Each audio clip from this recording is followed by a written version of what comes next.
What's up guys, my name is Tobias Hall. I'm an illustrator and a designer from just outside East London. This is my little studio shed where I do most of my work and where I'm spending an awful lot of time during lockdown. The guys at Affinity have asked me to put together a little tutorial for you as part of their Affinity creative sessions during lockdown. So what I'm going to do is essentially show you how to create and craft your own bespoke piece of hand lettering using Affinity's raster tools and also their vector tools as well. So with Affinity you can use both within the same document, which is very cool. So that's what we're going to do. All you're going to need is an iPad like this, any size is fine, Apple Pencil or something similar, and then just the latest copy of Affinity Designer for iPad. It's going to be pretty straightforward, pretty basic. Just showing you some of the initial kind of tools. So within the tutorials, I'm basically going to show you how I create a bespoke piece of lettering, taking that from the kind of sketch stage and then all the way through to kind of final artwork, I suppose.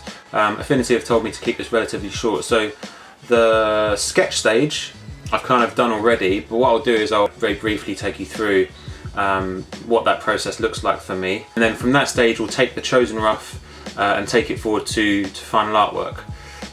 Again, this is not going to cover the entire functionality of Affinity Designer on iPad. It's going to be relatively basic in terms of the tools that we're using, mostly just drawing tools, like I said, both on raster and the vector side. But hopefully you guys will learn a thing or two, and if not, you'll at least be inspired to create something yourself. Yeah, so let's get started.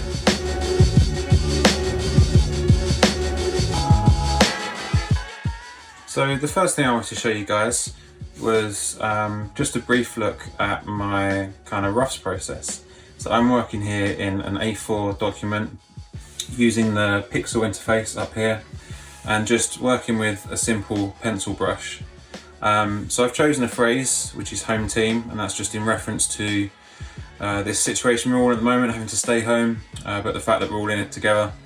And I want to bring that to life using the kind of scripted lettering styles that you might associate with perhaps like vintage baseball apparel or stuff like that. So the process is essentially writing those two words out and then refining over and over again. So as I move down here, you'll see I'm playing with different letter forms for the H, different letter forms for the T, and I'm trying to find out the best way to have them interact with one another so that it feels balanced but also feels considered. So essentially what I want to create is a kind of lockup of these two words, right? So at this stage I'm really just experimenting with different letter forms. So again, different letter form for the A here, and I'm refining each time, taking forward the aspects of each version that I like, and then obviously leaving the rest behind. So I quite like the letter form for the T here, take that forward. I like those new cursive E's as well, and then I try to mess around with kind of swash that you might find underneath a lot of baseball logos. Just working it through. Here I've established that I've got this little area of negative space here which I'm not really enjoying, so I'm trying to think of ways that I can fill that. So here I've just enlarged that E, dropped it down a little bit, and that's what I mean when I say creating a lockup, something that feels considered, something that feels like a unit, I suppose. Then messing around with having it on a slant, which also makes it feel a bit more kind of sporty. And then finally up here, deciding to take a slightly different approach to the script itself. I can't exactly remember the name of this type of script. I think it's like bell bottom or something like that. I might have made that up, but and then also thinking about maybe using a different kind of lettering style to create some kind of contrast. I didn't like that too much, but I did like the lettering style itself, so I've integrated that a different way with the 2020 year, and then finally finding a new way to fill that negative space with this ligature between the E and the T. So that's essentially my process. Like I said, the whole time I'm looking for what's going to provide me with some balance, you know, what's going to form a cohesive kind of lockup, and also obviously what looks nice.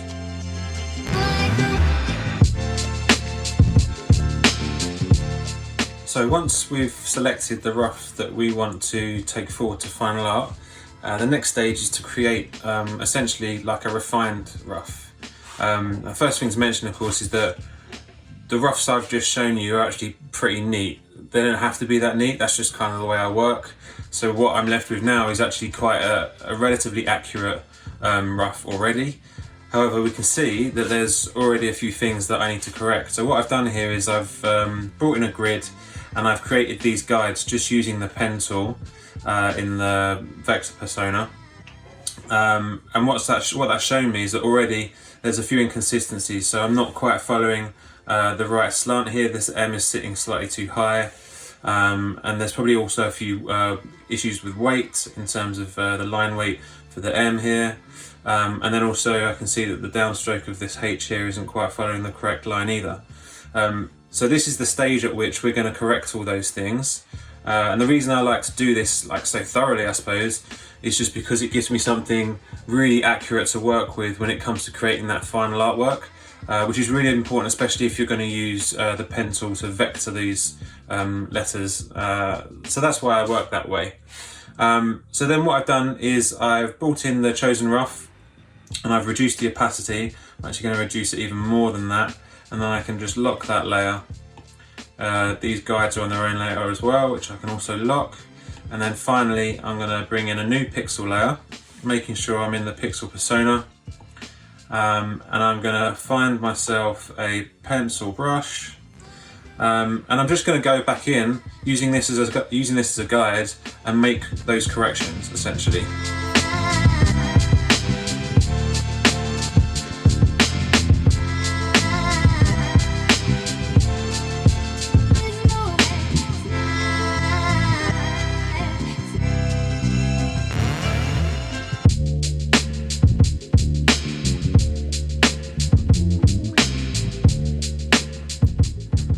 Okay, so I'm halfway through kind of penciling up this refined sketch, but I just wanted to stop real quick and talk you through all these red dots that you probably saw popping up all over the place. So essentially what they do is they provide me a nice guide to keep my line weights consistent.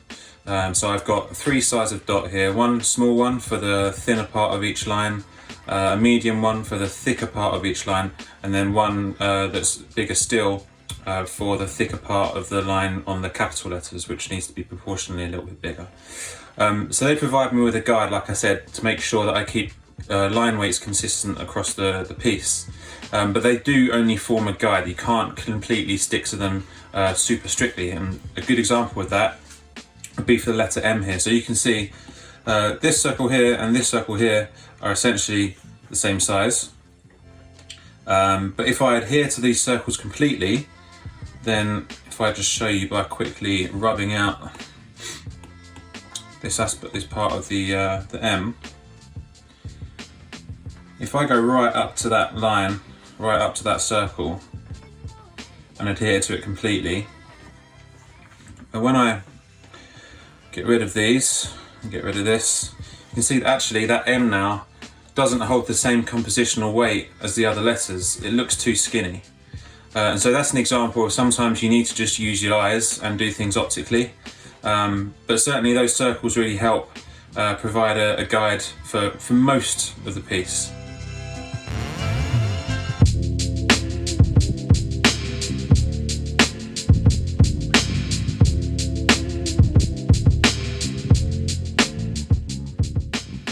Okay, so here we've got my refined rough.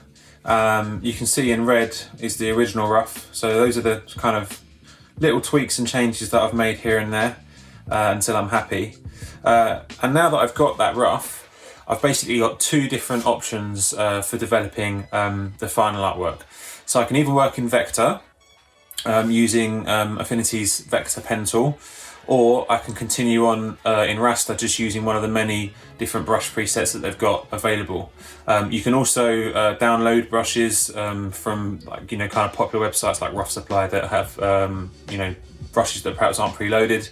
So for what I want to do, I actually want to keep that kind of hand-drawn and slightly uneven, slightly, that I want to keep a vintage feel essentially, and I feel as though vector for me isn't going to quite provide that.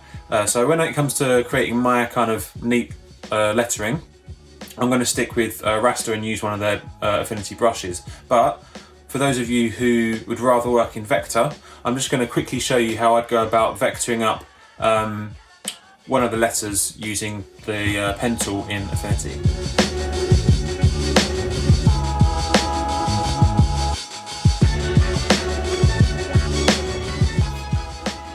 Okay, so now we're going to start to vectorize our piece of lettering, if that's the way you choose to create this final piece of lettering. So first of all, you want to make sure that you're in the vector persona up here. And then what I've done, you can see I've made a start already. If I just reduce the opacity on that layer, you can see here I've got all of my roughs so far are still here, but I've locked them and hidden most of them, apart from my final rough, which is just sat behind my new vector layer on a reduced opacity.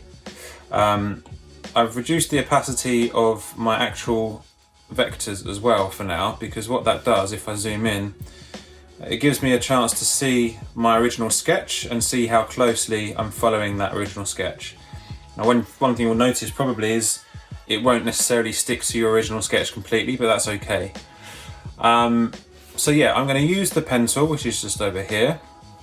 The first thing to remember when it comes to using the pen tool to vectorize anything is that we want to get smooth curves, and the best way of achieving smooth curves is to use as few anchor points as possible. Essentially, the fewer the anchor points you have, the smoother the curve. So if I come up and use the node tool here, you can see where my anchor points are, these little white dots. And essentially the way I've been taught is to plot my anchor points at right angles only on the extrema of each curve. So basically what that means is I need to find the widest part of each curve, so that's known as the extrema. I might be pronouncing that wrong, but sorry if I am. And then plot your anchor point there at a right angle. So you can see I've done that here. All of these anchor points are at right angles. Working through.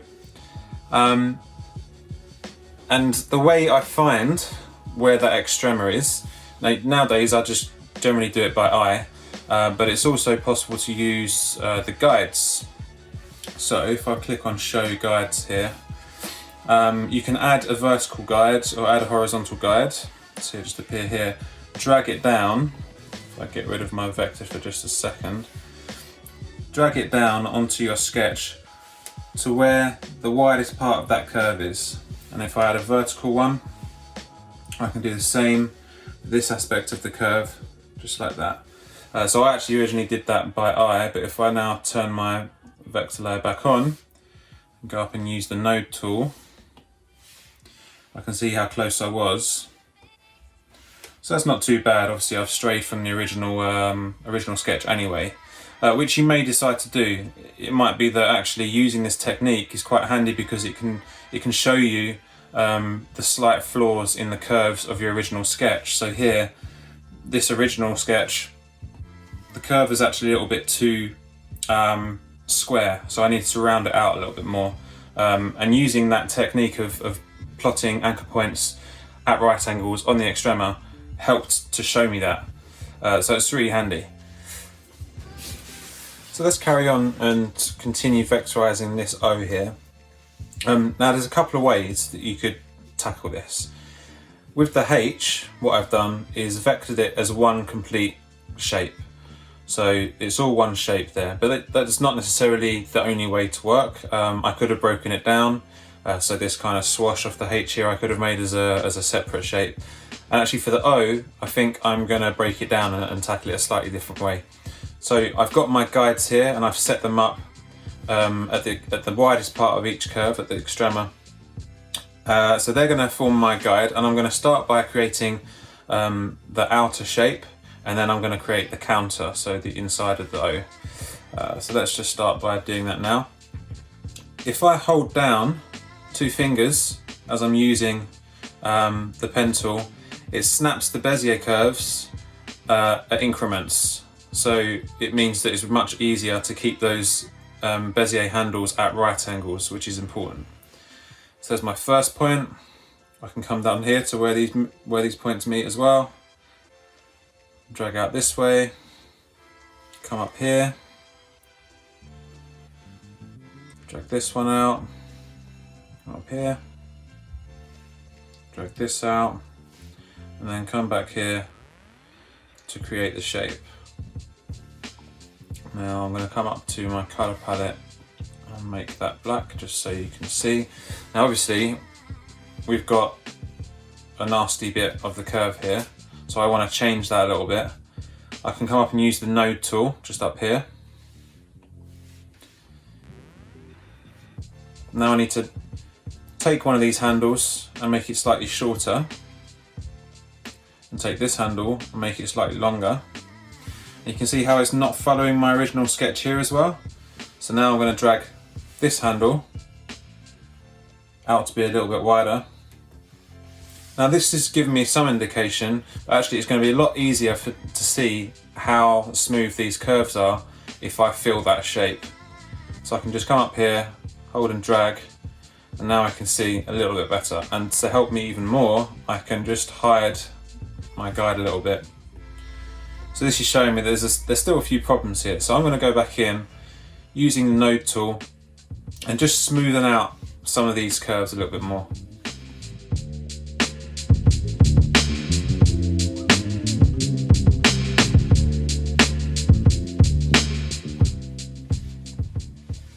Okay, so I've got one circle here. I'm pretty much happy with that now. Now I'm going to create the inside of the O, so we call that the counter. So again, I can click off that shape, use the pen tool again, and I'm just going to hide that circle that I've just created for now, and go back in and create this counter.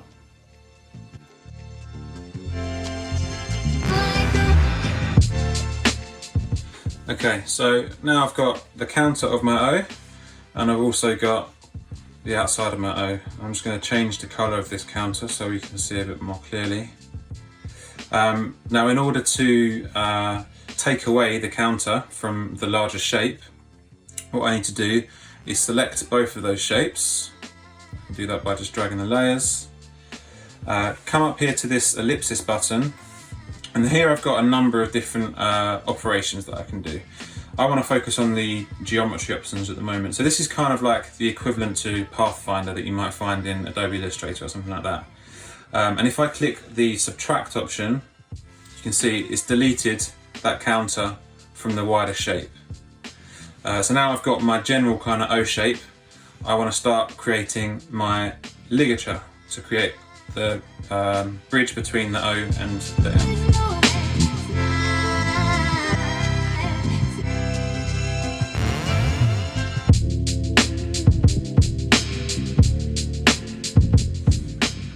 So there we've got the vectored O. Obviously up here is a bit of a mess, but that doesn't matter too much because we're going to vector over the top of that when we create the M. So yeah, that's kind of a short introduction, I suppose, into my vectoring process. There's any number of different ways that you can approach vectors, but that's the way that I've been taught, and certainly it works best for me. But like I said earlier, I actually don't want these super smooth lines within my piece. I want to retain some of that hand-drawn feel. So I'm actually going to take the raster approach and use one of the inbuilt brushes within Affinity. So I'm going to show you how to go about tackling that just now.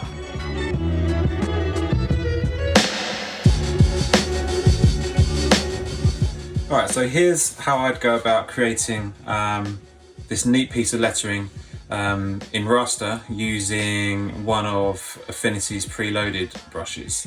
So if you come up to the brushes palette here, some recent brushes, but they've got any number of different kinds of brushes available, watercolors, oils. They're all really cool. I'm going to use one from the pens kind of selection, just a simple pen. I've got it set to 6 pixels width, opacity, flow and hardness all at 100%, wet edges is turned on. And then importantly, if you click on this arrow down here, you'll see options for window stabilizer, no stabilizer and rope stabilizer. So the rope stabilizer and the window stabilizer essentially do the same thing, which is that they smooth out the curves as you're drawing. So if I just show you an example with it switched off. So this is with no stabilizer, and I want to create a nice smooth curve. I can do okay, but it's not perfect. Whereas if I have to turn that, I'm going to use the window stabilizer. Turning that window stabilizer on, you see there's that kind of purple string, and it basically just means that you can create much smoother curves just using one of the brushes available. And those options are available for every brush, and they're super handy. So I'm basically just going to go through using that guide that we created earlier and ink this up essentially. Now I've purposely chosen a brush from the palette which is going to give me this kind of wobbly edge effect. And the reason I've chosen that is just because I think that's going to make things feel a little bit more hand-drawn, a little bit more of that vintage kind of aesthetic that I'm after. The process for creating this is really simple. It's just going to be following the guide that you've got. I'm going to work only in outlines initially, and then when I've got my outlines, I'm going to come up and use the flood fill tool and fill the inside of each letter. So yeah, let's get going.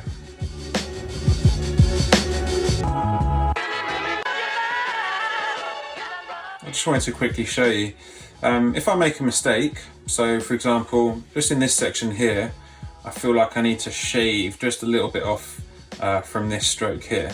And the way I do that is just really simply using the eraser tool.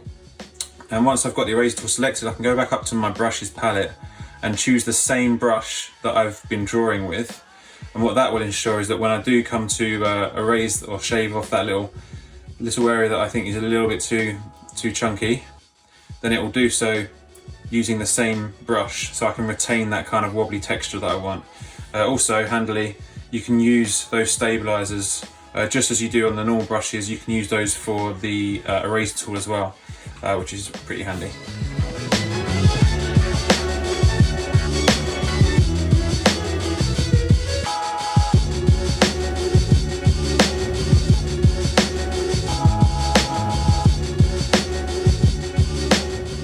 So that job's done, and what I'm left with is my nice, neat piece of lettering. So the next job is to create that kind of 3D extrusion effect. So I'm going to talk you through that now, both for the raster approach and also for the vector approach, because I think the techniques will be slightly different.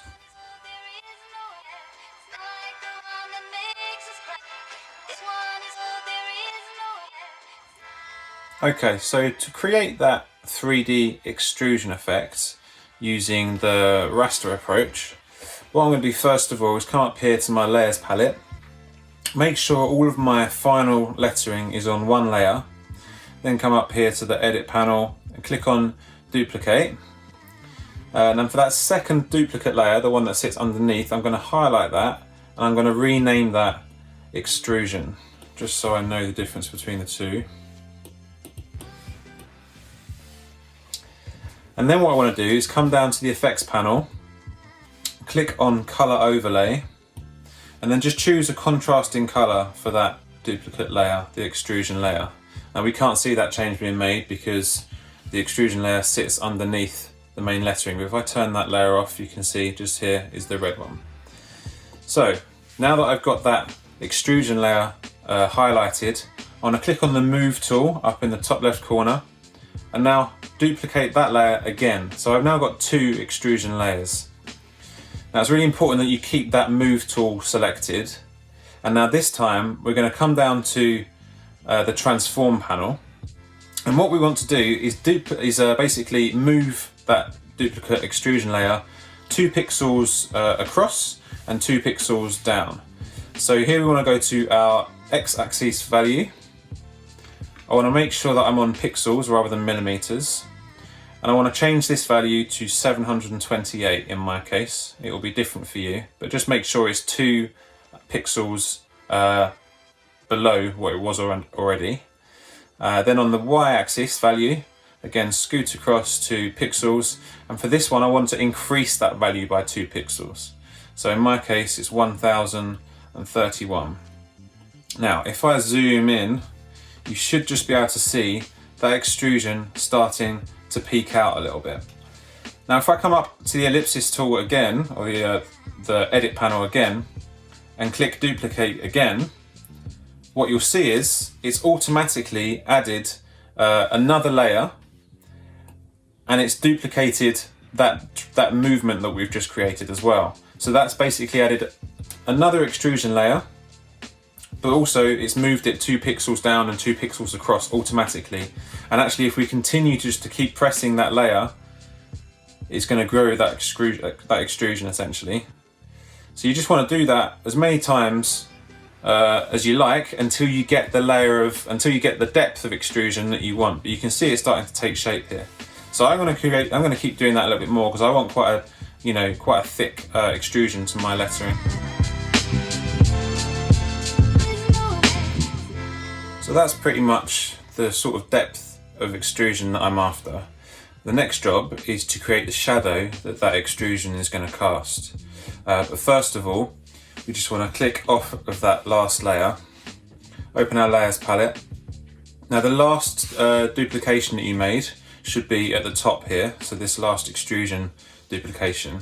We want to duplicate that layer one more time, but because we've clicked off, it's not going to duplicate that movement of 2 pixels down and across, which is important. We don't want to duplicate that for this one. So then we want to rename that most recent duplicate. We're going to call that shadow. And now we can flatten the rest of these extruding layers. So if we just click on the first one below, so we only want to flatten the extrusion now, keep the shadow on its own separate layer. Click on the first one, scroll down to the last one, and using 2 fingers, double click, and what that will do is highlight the lot of them. Then we can come up here and click on merge selected. And now what we're left with is our main lettering on one layer, shadow on another, and extrusion on another layer. So first now we want to move this shadow to the bottom, and we can go back into our effects panel, and let's just make this grey. Now again, we won't see that change being made because it's now at the bottom. If I just hide the extrusion now, we can see it just there. So now we want to do that exact same process, but this time we want the shadow to be going in this direction.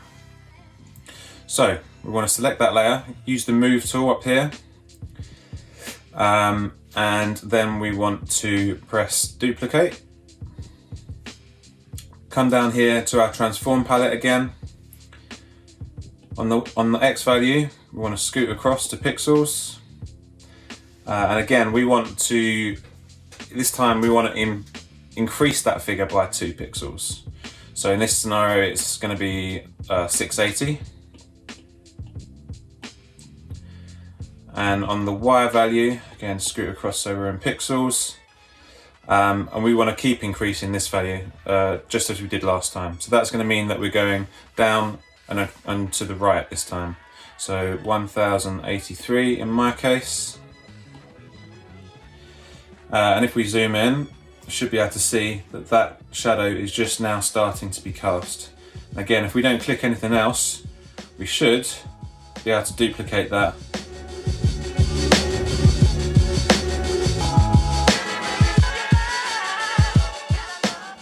Okay, so I'm pretty much happy with the length of that shadow now.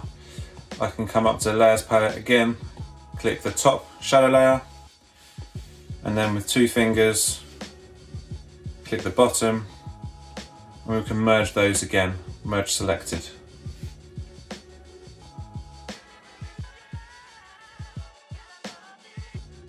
Right, so I've got my 3D extrusion layer, I've got my shadow layer, and already that's looking, kind of effective. Obviously the colours are not final yet, so they're not looking too good. But there's one more stage that we can do to make this look even more kind of realistic. And that's to basically look at what areas of the extrusion itself are going to be cast in shadow by this shadow that we've got now. So at the moment, it's all just one colour, but that doesn't look too realistic, because if you imagine this is the shadow being cast, that would mean that this part of the extrusion should be in shadow, and that applies to pretty much, well, a large percentage of the extrusion itself. So that's what we're going to do next. The way we're going to do that, simply by making sure our extrusion layer is selected, duplicating that layer, then come into the FX panel, down to color overlay, and we just want to make that a darker hue of the current extrusion. So something like that should be fine. And then we want to come up to our grid option, which is up here. Click on grid. The grid should be shown already. At the moment I've just got a normal square grid. But if we scoot across on these options here, you'll see there's isometric, dimetric, and then there's also oblique. So oblique is giving me perfect diagonals, which is exactly the angle that my shadow follows, and also the exact angle that my extrusion follows. So that's what we want. What you want to do is set that spacing to be something quite small, so you've got something nice and accurate to work with. And then what we're going to do now is simply delete those areas of the extrusion that are going to be in direct light. So to do that, I'm going to come up to the freehand selection tool, make sure it's set on polygonal rather than freehand. Then we can zoom in. So this area here is going to be in direct light. This is our light source coming in this direction, casting the shadow in this direction as well. So we just want to make sure that where the shadow meets the extrusion, we're using that tool, following the grid in that perfect diagonal. And we can come around here and just delete that aspect of the extrusion. And already you can see that's given the effect that we've got direct light being cast and then it turns to shadow. And you really just want to repeat that process wherever the extrusion is going to be in direct light. So we can do it up here as well. I reckon it's about here. So we're looking again for where the shadow meets the extremity of that curve essentially. Coming up here,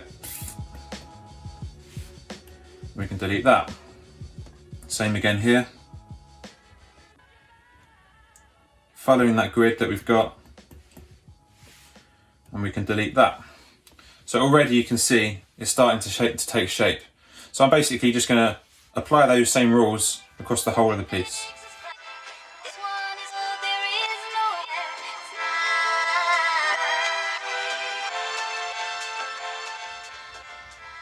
So that's now provided me with a little bit more kind of realistic rendering of the way that light is hitting my piece of lettering. And in a moment I'm going to show you how I'd go about creating those extrusions using the designer persona in Vector.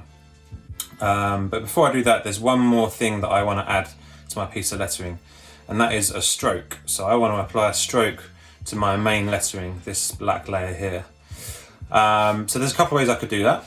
The most simple way and the quickest way would be to come down to the effects panel, click on outline, make sure that's turned on, and you can choose your color, choose your radius, choose your alignment. So I'd want mine to be inside aligned so that it all still lines up with my 3D extrusion layer. But if you zoom in, you can see this is by no means a clean stroke, and that's because I've got it set to inside.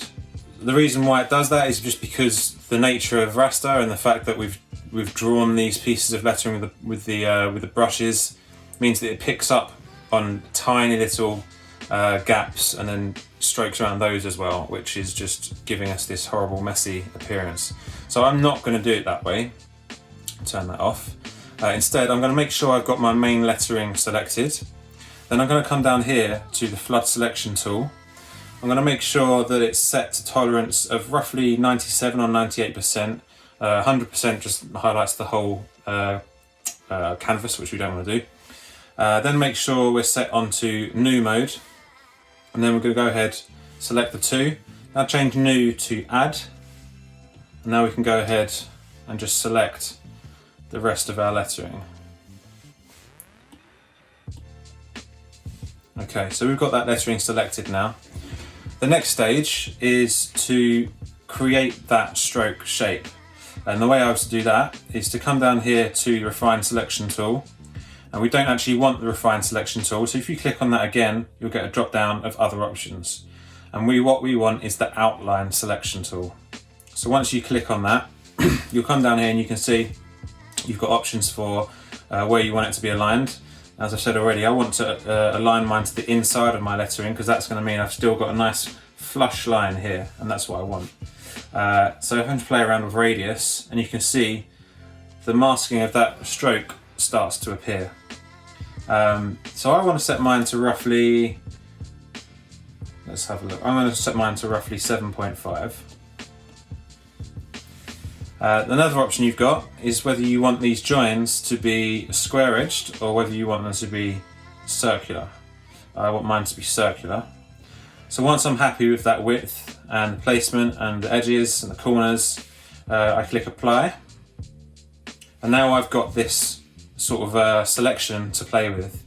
I'm going to come up, select a new pixel layer, then use the flood tool, choose my color. Make sure that I've set to a nice high tolerance on the flood tool as well. And then I can create my stroke. But that's given me an extra kind of layer of punch to the piece, and stylistically it looks pretty cool as well. So I'm pretty happy with that.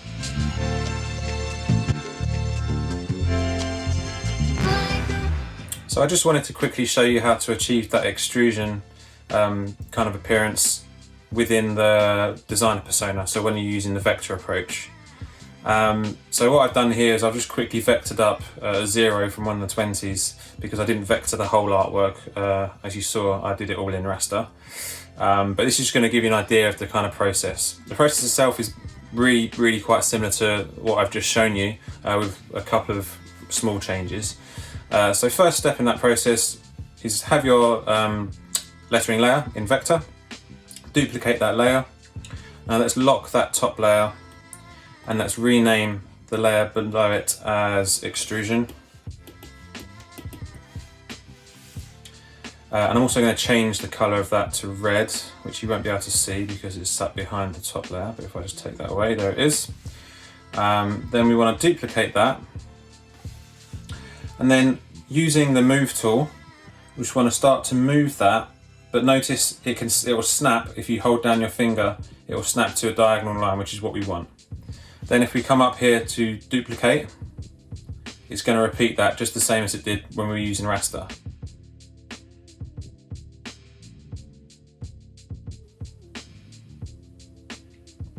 Okay, I'm pretty much happy with that depth of extrusion. But what you can see here is you've got these horrible jagged edges that we don't want. So to get rid of those, it's pretty straightforward. We're going to select our top extrusion layer, then with 2 fingers, as last time, select all the rest. Come up here to the ellipsis, and then we're just going to click on add. And that's going to add all of those layers to create one shape now. Then using the node tool, which is just below the move tool, we're going to go in and manually delete the nodes that we don't want. We can do that by dragging, clicking and dragging over the nodes we want to get rid of. We could get rid of those.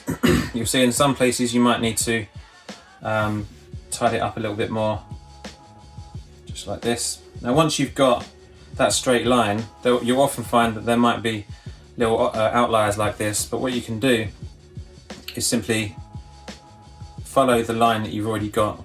If you hold down with one finger, it will help you snap to that line. So I'm going to go ahead and follow that process for the rest of these jagged lines and get rid of those nodes that we don't want.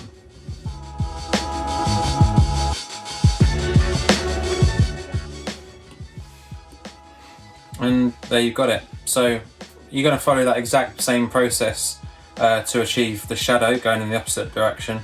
And that's pretty much how I'd go about tackling that.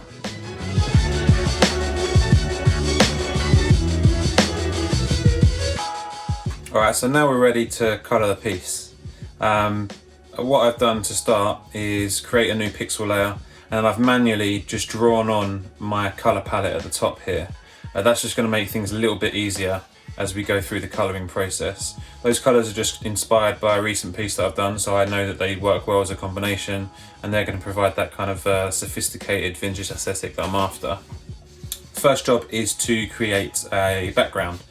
So I'm going to make sure I'm in the vector persona. Then I'm going to come down to the rectangle tool and really simply just draw a rectangle. Now that's masked everything else because it's gone to the top. So I'm going to move that down to the bottom of my artwork. And then to change the color, because I don't want it to be that color, I'm going to come up here to the color picker. I'm going to drag it down to one of the colors on my palette. I want it to be the teal color. So what that's done is that's just selected that color, is waiting in the wings, I suppose, if you like. To make it fill that rectangle, I just need to click on it. And there we've got the new color rectangle at the back. I'm going to use that same process essentially to color everything else.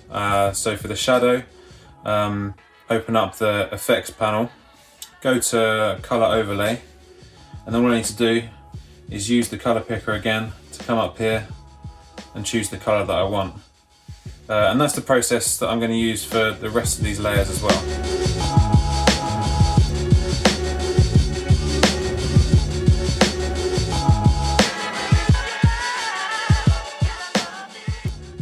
Alright, so that's already looking pretty cool, but I want to add a bit more detail to this piece, and the way I'm going to do that is by adding a gradient to each of the words. And that gradient is going to take the form of a kind of speckled texture. And the way I'm going to apply that texture is using a brush. Now these are brushes that I downloaded from a website called Retro Supply Co. And this one in particular is a personal favourite. So if I just come up to the brushes palette, making sure I'm in the pixel persona, find the brushes down here. The one I want to use is called Sporadic Grain. And that's from the Turbo Textures pack, if you wanted to download the same brushes. So this is Sporadic Grain. Now I only want to apply this particular colour to both the home word and this second 20. So what I'm going to do is come back into my main lettering layer, come back again to using this flood selection tool. Make sure the tolerance is nice and high, so I'm going to go for like 97, 98, and then just as we have done before, select the letters that I want to apply this texture to. Now that's selected the entire letter form, but actually I want to keep a kind of cream stroke inside each of the letters, because I think that's going to give me better standout against the background. So in order to achieve that, I'm going to come down here to where it says Refine Selection Tool. Now again, we don't want that selection tool. What we want is the Grow or Shrink Selection Tool. So click on that. I'm just going to zoom in so you can see a little bit easier. And I want to reduce the radius of that selection. So that means that you can see it shrinking there. That's going to leave this gap of cream outside each letter, and then it's just going to mask off so I can only fill in what's within this selection. I want a selection of about, I'm going to go for 16 pixels. That's minus 16 pixels. Whoops. Let's try that again.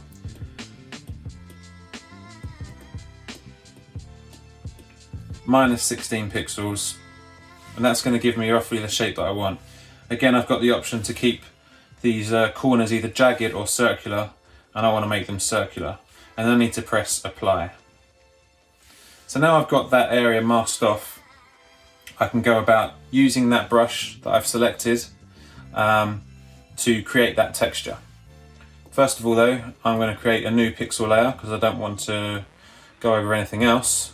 Make sure that I've got the correct colour selected. So again, I can come up here, use the colour picker, make sure that's correct. And I'm going to start at the top and work down gently. Now actually I want to make some changes to this brush. So if I click on more here, I want to reduce the spacing so that there's a lot more density of those speckles.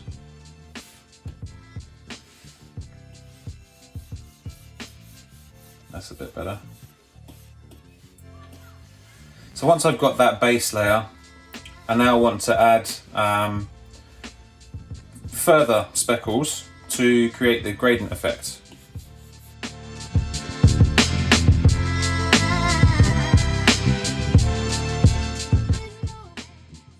There we go. And I'm going to use that exact same approach to do the other two words, but I'm going to choose a slightly different colour for those two. But the approach is exactly the same, technique exactly the same.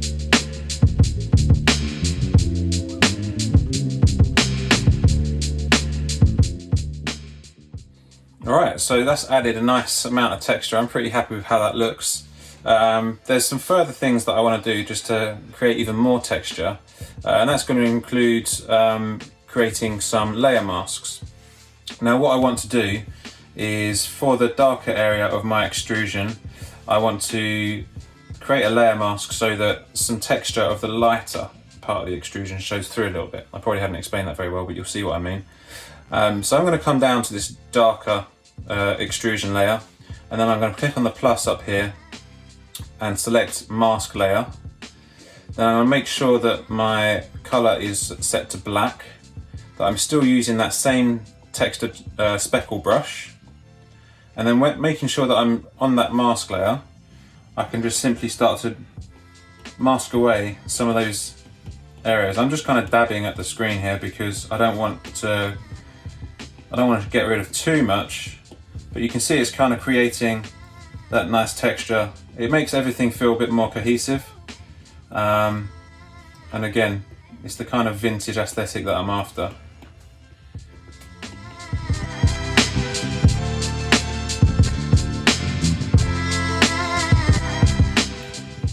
Okay, that's looking pretty cool. Now I want to take that same process and apply it to the shadow being cast. So again, coming up here to the plus, selecting mask layer, and then simply drawing over that shadow a little bit. And you can see some of the background colour is now showing through.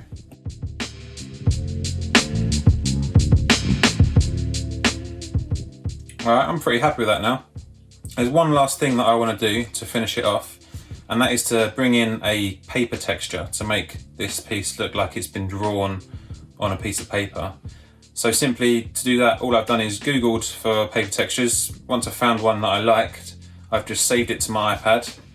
And then I need to come up here to the document menu and click on place image. Because I've saved it to my photos, I just need to click on that. It will be in the recents, here it is. Then it's simply a case of dragging that texture over the top. You can see, probably if I zoom in, it's got quite a nice little mottled texture to it. And I want to apply that texture to the whole piece. So if I come into my layers panel here, it's at the top, so that's going to apply it to everything. If I just click on this little ellipsis button up here and then press normal, I've got a choice here of all the kind of layer settings that I can choose from, right? I reckon I'm going to go for something like a linear burn. So you can see that's actually given a really nice old school effect to the piece. It's probably a little bit too drastic for my liking. If I've reduced that to say 50%, then yeah, I'm happy with that. So yeah, that's pretty much finished, I would say.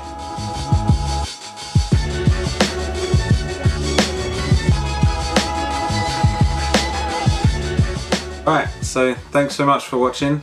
Hopefully you guys found it helpful and learnt a few things. Apologies if it wasn't too clear in some places, or if I used the wrong terminology. It's pretty much my first time making one of these, so I'd love to see what you guys come up with. So if you want to tag me in your creations, you can do so. My Instagram is @Tobias Hall. And if you've got any more questions that you want to follow up with, then by all means get in touch. Otherwise, I guess just stay safe, stay at home, keep creating, and hopefully I'll see you guys again soon. Alright, thanks again.